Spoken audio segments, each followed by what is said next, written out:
Last part के and में हमने देखा था कि माइक और डेव रेड क्वीन से बचने के लिए डीमन आइलैंड पर आ गए थे, जहां उन्होंने कुछ डीमंस को देखा था जो ह्यूमंस को गुलाम बना के उन पे अत्याचार कर रहे थे। तो ये देखकर माइक और डेव उन सभी डीमंस को मार देते हैं। अब आगे तो इस पार्ट की शुरुआत में माइक डेव से कहता है कि मेरे डैड ने मुझे एक बार बताया था कि वाइल्ड मॉन्स्टर जिन सिटी से ये बिलोंग करते हैं वो सिटी इस आइलैंड की बाकी सिटी से ज्यादा बड़ी नहीं है, लेकिन यहाँ का राजा बहुत ज्यादा स्ट्रॉन्ग है। इस पे डेव कहता है कि अच्छा हुआ हमने यहाँ सभी को मार दिया, नहीं तो कोई न कोई यहाँ से निकलकर राजा को खबर कर सकता था। उसी वक्त वहाँ पड़े हाफ ऑक्टोपस डीमन के पेट से बहुत सारे गोल्ड कॉइन बाहर निकलने लगते हैं, जिसे देखकर माइक और डेव को कुछ समझ नहीं आता। साथ ही उन्हें ये भी समझ नहीं आ रहा था कि ये हाफ ऑक्टोपस डीमन तो इतना ताकतवर नहीं था, तो फिर क्यों इसके साथ इतने सारे सैनिक थे। अब डेव ये बात उन गुलामों से पूछता है, पर वो लोग डेव और माइक से बहुत ज्यादा डर रहे थे क्योंकि उन्हें लग रहा था कि वो दोनों डीमन हैं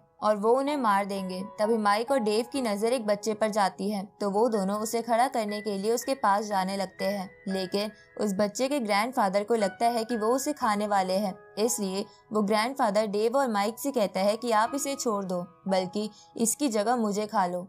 ये सुन के डेव उस ग्रैंडफादर से कहता है कि आप लोग हमसे मत डरिए, हम दोनों मैजिक डोमेन और ब्लू डोमेन से आए दो ह्यूमंस हैं और हम आपको बिल्कुल भी हर्ट नहीं करेंगे। तभी माइक अपनी पावर का इस्तेमाल करने लगता है, जिसे देखकर वो लोग डर जाते हैं, पर माइक तो उनकी जंजीरें काटने के लिए पावर इस्तेमाल कर रहा था। तो ये देखकर वो ग्रैंडफादर हैरान हो जाता है और माइक और डेव से कहता है कि क्या आप लोग सच में ह्यूमंस हो, कोई डीमंस नहीं। इस पे माइक उस ग्रैंडफादर से कहता है कि आप चिंता मत कीजिए, हम ह्यूमंस ही हैं। ये सुन के वो ग्रैंडफादर चिल्लाते हुए कहता है कि भगवान तेरा लाख लाख शुक्र है, आखिर तूने हमें बाकी ह्यूमन से मिलवा ही दिया। अब वो सभी जोर जोर से रोने लगते हैं क्योंकि उन्होंने इतने लंबे समय से किसी आजाद ह्यूमन को नहीं देखा था।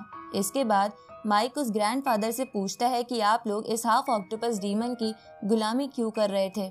इस पे वो ग्रैंडफादर उन्हें बताता है कि जब इस प्लैनेट पर वो एस्ट्रॉइड गिरा था तब ह्यूमन एंसेस्टर्स ने 7 डिवाइन बीड्स बनाए थे, लेकिन उनसे भी कुछ नहीं हुआ था, जिसकी वजह से ह्यूमंस ने अपने 3 कॉन्टिनेंट बना दिए, जहां पर सिर्फ वो ह्यूमंस रहते थे जिनके पास कोई पावर या टैलेंट था। लेकिन हमारे पास कुछ भी नहीं था और हम ऑर्डिनरी ह्यूमंस यही रह गए और डीमंस ने हमें अपना गुलाम बना लिया। इस पे डेव कहता है कि मुझे धीरे धीरे समझ आ रहा है कि हमें पियरलेस बीट क्यों मिला है, हमें जल्द से जल्द ताकतवर बनके डीमंस के चंगुल से बाकी ह्यूमंस गुलामों को भी आजाद कराना होगा। तभी माइक भी कहता है कि मैं बचपन से ही ऐश की जिंदगी जीता आया हूँ और मैंने कभी सोचा भी नहीं था कि इस प्लेनेट पर एक ऐसी जगह है जहाँ पर ह्यूमंस बुरी तरह सफर कर रहे होंगे, लेकिन अब मुझे ये पता चल गया है, इसलिए हम अपनी ताकत बढ़ाकर रहेंगे क्योंकि उसी की मदद से हम लोगों को आजाद करा पाएंगे। इसके बाद माइक उस ग्रैंडफादर से बोलता है कि आप मुझे बताएं कि मैं आपकी और किस तरह से मदद कर सकता हूँ।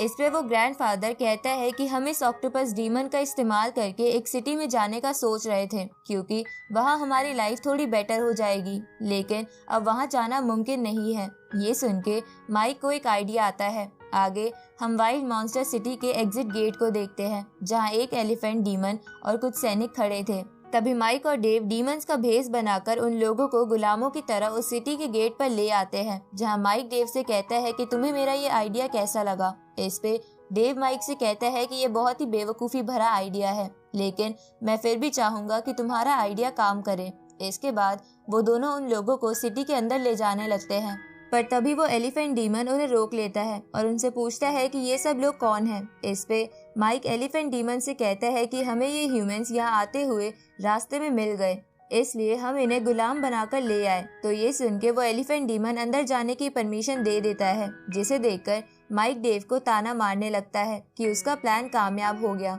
लेकिन उसी वक्त छींक आने की वजह से माइक की नकली नाक नीचे गिर जाती है, जिसे देखकर उस एलिफेंट डीमन को उन दोनों पर शक होता है और वो सभी सैनिक उन सभी पर अटैक करते हैं। लेकिन माइक एक ही बार में उन सभी को दूर फेंक देता है और एलिफेंट डीमन का अटैक भी रोक लेता है। तो ये देखकर एलिफेंट डीमन हैरान हो जाता है, साथ ही उसे ये भी पता चल जाता है कि माइक 8 लेवल पर है।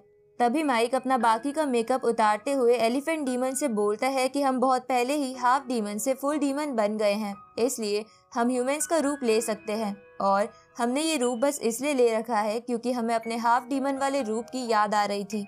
तो ये सुन के वो एलिफेंट डीमन डर जाता है और तुरंत ही माइक और डेव को अंदर जाने देता है, जहाँ माइक और डेव के अंदर जाने के बाद वो एलिफेंट डीमन एक सैनिक को माइक और डेव के बारे में किसी को बताने को कहता है। इधर माइक और डेव उन लोगों को आजाद कर देते हैं। तभी वहाँ सिटी का सेनापति कुछ सैनिकों के साथ आ जाता है और माइक और डेव से पूछता है कि क्या तुम दोनों सच में फुल डीमन हो। ये सुन के माइक अपनी स्ट्रेंथ दिखाता है, लेकिन उसे देखकर वो सेनापति समझ जाता है कि वो दोनों ह्यूमंस है। इस पे डेव सेनापति से कहता है कि हम ह्यूमंस हैं, तब भी तुम हमारा क्या बिगाड़ लोगे। ये सुन के वो सेनापति उन दोनों से कहता है कि मुझे तुम्हारे ह्यूमन होने से कोई मतलब नहीं है, लेकिन तुम्हें मेरे साथ चलना होगा। इस पे माइक उससे पूछता है कि मगर किस लिए। ये सुन के वो सेनापति कहता है कि तुम दोनों को ब्लाइंड डेट के लिए चलना है। अब वो सेनापति उन दोनों को अपने साथ ले जाने लगता है। जहाँ जाते हुए माइक डेव से पूछता है कि अब हमें क्या करना चाहिए। इस पे डेव माइक को धीरे से बोलता है कि हमें आगे देखना होगा, क्योंकि इनसे फाइट करना सही नहीं होगा। तभी माइक उस सेनापति से पूछता है कि हम दोनों किसे डेट करने वाले हैं। इस पे वो सेनापति खुश होते हुए कहता है कि वो दोनों हमारी राजकुमारी है, जो हमारे महाराजा टाइगर डीमन किंग की इकलौती बेटियां हैं। ये सुन के माइक सेनापति से कहता है कि अगर तुम्हारा राजा टाइगर है तो उसकी बेटियां भी टाइग्रेस ही होंगी। इस पे वो सेनापति उन दोनों से बोलता है कि शुक्र मनाओ, तुम दोनों के ह्यूमंस होने के बावजूद भी मैं तुम्हें ब्लाइंड डेट में पार्टिसिपेट करने दे रहा हूँ। अगर मेरा बस चलता तो मैं तुम्हें जेल में डाल देता। अब माइक उन दोनों राजकुमारियों के बारे में ही सोचने लगता है कि वो दोनों बिल्कुल सुंदर और कोमल होंगी, पर तभी उनके आगे एक लाश आकर गिरती है और माइक और डेव देखते हैं कि वो राजकुमारियां ब्लाइंड डेट के नाम पर लोगों को पीट रही है। ये सुन के माइक वहां से भागने की सोचता है, पर वो सेनापति उसे वहां से नहीं जाने देता।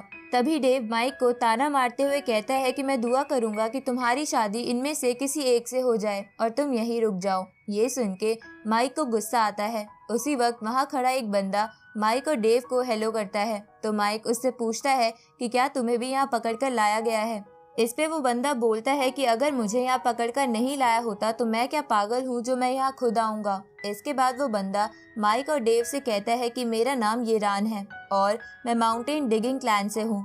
तो माइक उससे पूछता है कि ये सब क्या चल रहा है, ये राजकुमारियां ब्लाइंड डेट वाले लोगों को क्यों पीट रही है। इस पे येरान उन दोनों को बताता है कि बचपन से ही यहाँ के राजा ने इन दोनों को कैद करके रखा था, जिसकी वजह से इन्हें कभी भी किसी से लड़ने का मौका नहीं मिलता था। पर इनके बड़े होने पर राजा ने इनकी शादी करने की सोची, तो दोनों ने शर्त रखी कि हम एक ब्लाइंड डेट करेंगे और उसमें आए सब लोगों से लड़के शादी करने का डिसीजन लेंगे। इसके बाद येरान उन दोनों से कहता है कि मैं इन दोनों से पहले ही पिट चुका हूँ और अब मैं दोबारा नहीं पिटना चाहता।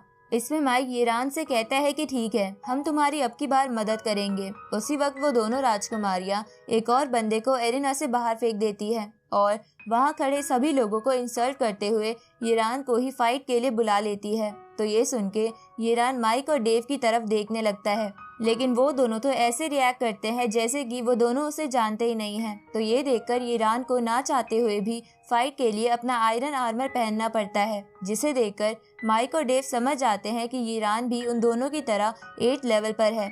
अब येरान एरिना में पहुंचकर अपनी आयरन टेल से एक राजकुमारी पर अटैक करने लगता है, लेकिन वो राजकुमारी येरान को टेल से ही पकड़कर जमीन पर देकर मारती है और बार बार उसे इधर उधर फेंकने लगती है। साथ ही अपने शार्प नाखूनों से येरान को इंजर्ड भी कर देती है। ये देखकर माइक और डेव को गुस्सा आता है, क्योंकि वो राजकुमारियां जानती थी कि येरान उनके लेवल का नहीं है, लेकिन वो फिर भी उसे परेशान कर रही थी। इस तरफ वो रेड क्वीन उस सिटी के गेट पर आ गई थी, तो ये देखकर गार्ड्स उस पे हमला करते हैं, लेकिन वो अपने ऑरा से ही उन सबको दूर फेंक देती है। इस तरफ येरान कहता है कि मैं अपनी हार मानता हूँ, लेकिन वो राजकुमारी फिर भी नहीं रुक रही थी। तो डेव और माइक बीच में आकर येरान को बचा लेते हैं और उन दोनों राजकुमारियों से कहते हैं कि फाइट बराबरी वालों से करनी चाहिए।